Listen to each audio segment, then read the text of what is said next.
The Weanocs made their living partially by hunting and fishing and partially by farming. They were not nomads at all. They lived in towns, and right in amongst the houses were gardens in which they raised corn, beans, and squash.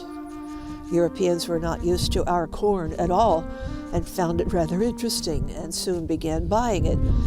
The people who raised the corn shocked the Europeans because it was the women. Women were the farmers.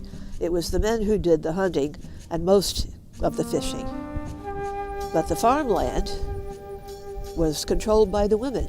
The women also built the houses, and they wanted a shorter commute to work each day, so they built the houses right close to the gardens. The location of towns then was decided upon by the women, because the women did the work in the town. The men were out. They wouldn't have had much say about where the town went.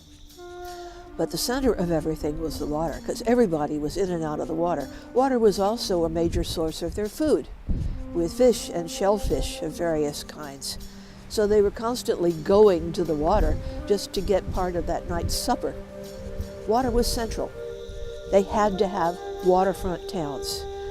And for that reason, you find the maps showing Indian towns only along the rivers and some of the creeks.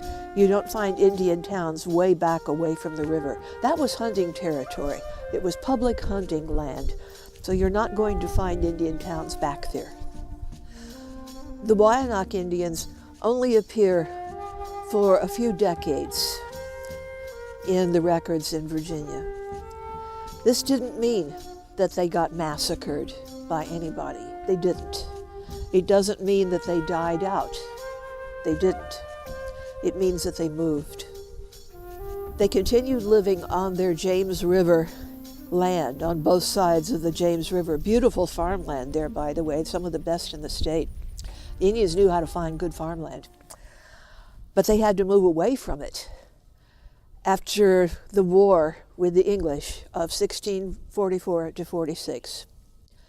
The pressure the English could put on them by that time drove them away from James River, and they went clear down into northeastern North Carolina and settled briefly in a number of places, always on a creek bank, always in places that were claimed by somebody else.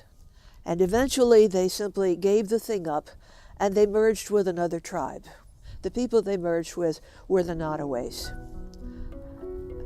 When the Nottoways and the Weanocs and some Nansomans took English names, which happened after 1700, then you have some of the Weanoc descendants taking the name Weanoc. Weanoc, Weanoc.